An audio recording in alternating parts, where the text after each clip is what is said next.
Of course, looking at the whole program, Afghanistan is, again, after World War II, I think it's one of our greatest tests for multilateral cooperation. We have NATO, we have troops from around the world.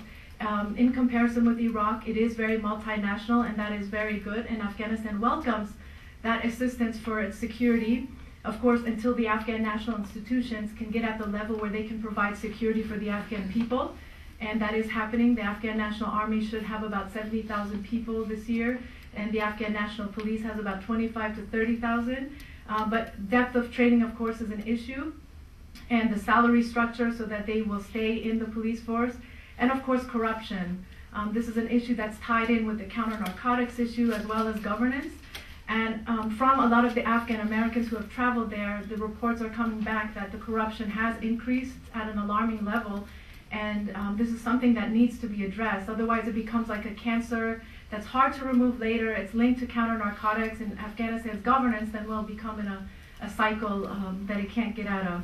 So these are the 6 policy issues I just wanted to share with you that the advocacy group has identified. This is coming from various Afghan Americans. We do have a lot of Americans now who are taking part. We have a lot of friends of Afghanistan. I've met a lot of wonderful American people who have gone to Afghanistan and worked there in various programs, and they're also getting involved. So our basic purpose is to try to create a focal point around which these people, both Afghan Americans and Americans, can share their insights around some type of platform. And we plan on producing a policy brief in the next few weeks that we'll be sharing with lawmakers in preparation for the supplemental budget. I feel personally a considerable sense of debt and betrayal by our country of Afghanistan. Serving the Reagan administration, we relied almost entirely upon the courage and sacrifice of the Mujahideen to bring down the Soviet Union in the last great battle of the Cold War.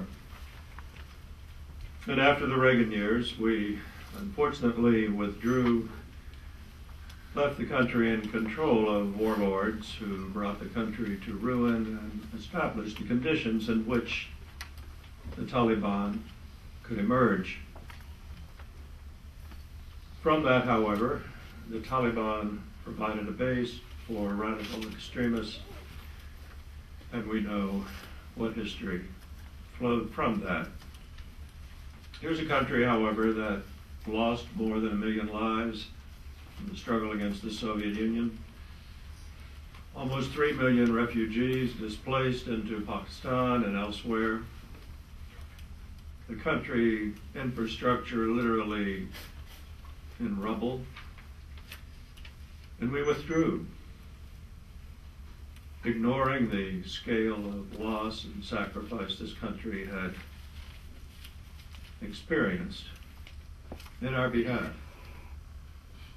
So we have an enormous debt to the Afghan people. Today, our country is looking at what can be done to restore security first, and then to begin the economic development and restoring political stability in Afghanistan.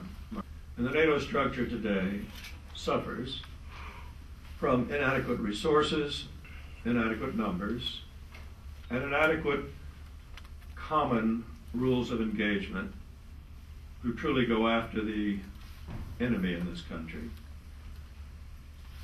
More resources, more troops, better command and control. At the same time, we do have to try to go after the narcotics problem and to stimulate economic development. And toward that end, it seems to me that our country needs to put in charge a person who can bring together the resources of all of our government agencies, from agriculture to treasury and commerce, to organize the necessary investment,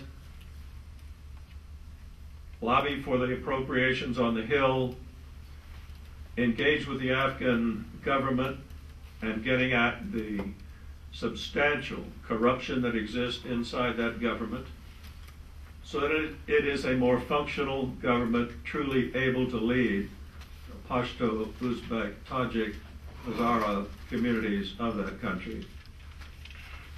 Security, economic development, and political stability.